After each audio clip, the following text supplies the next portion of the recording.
خالد بن ولید کون تھا؟ سیف اللہ یعنی اللہ کی تلوار اسے کیوں کہا جاتا تھا؟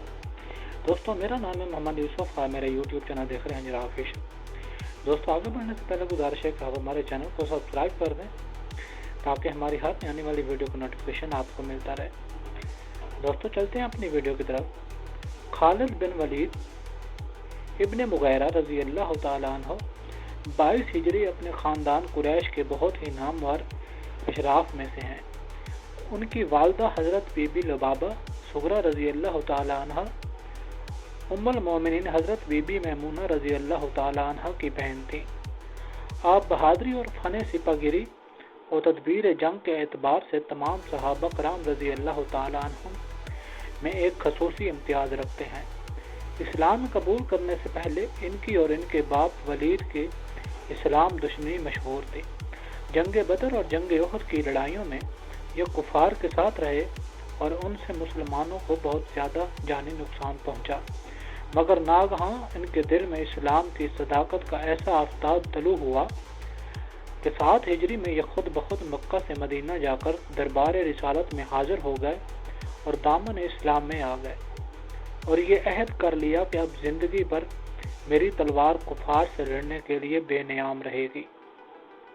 چنانچہ اس کے بعد ہر جنگ میں انتہائی مجاہدانہ جلال کے ساتھ کفار کے مقابلے میں شمشیر بکف رہے، یہاں تک کہ 8 ہجری میں جنگ موتا میں جب حضرت زید بن حارثہ اور حضرت جعفر بن ابی طالب اور حضرت عبداللہ بن رواحہ رضی اللہ تعالیٰ عنہ تینوں سپہ سالاروں نے یکے بعد دیگرے جام شہادت نوش کر لیا تو اسلامی فوج نے ان کو اپنا سپہ سالار منتخب کیا، اور انہوں نے ایسی جاں بازی کے ساتھ جنگ کی کہ مسلمانوں کی فتح مبین ہو گئی۔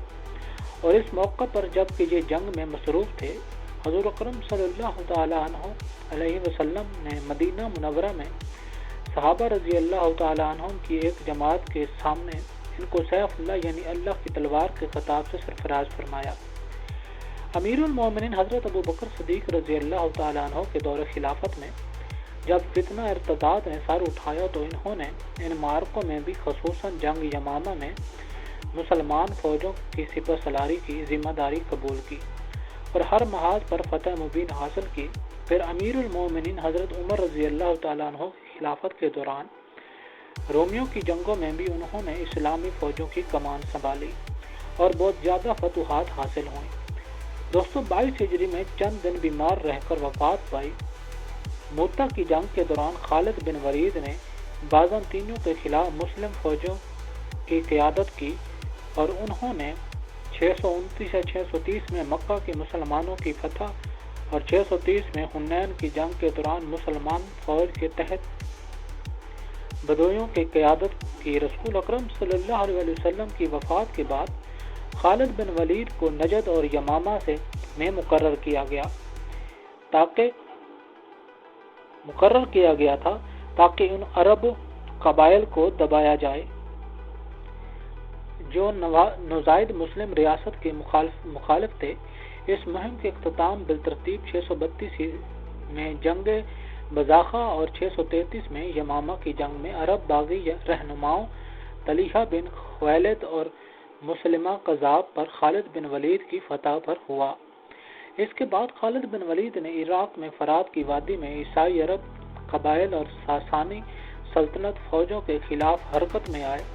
انہیں ابو بکر نے شام میں مسلم فوجوں کی کمان کرنے کے لیے دوبارہ تفویض کیا تھا۔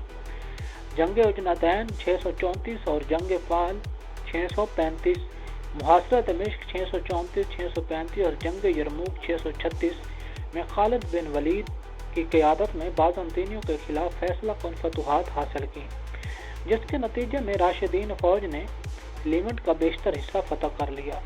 خالد بن ولید کے بعد ازاں عمر بن خطاب کے ذریعے فوج کی اعلیٰ کمان سے ہٹا دیا گیا۔ خالد نے اپنے جانشین ابو عبیدہ بن جراح کے متحد حمص اور حلب کے محاصروں اور جنگ حاضر میں خدمات انجام دی۔ اس جنگوں میں شہنشاہ ہرقل کے ماتحت شام سے سامراجی بازنطینی فوجوں نے پسپائی اختیار کی۔ اس فتح کے بعد عمر بن خطاب نے خالد بن ولید رضی اللہ عنہ کو 638 عیسوی میں چند کنسرین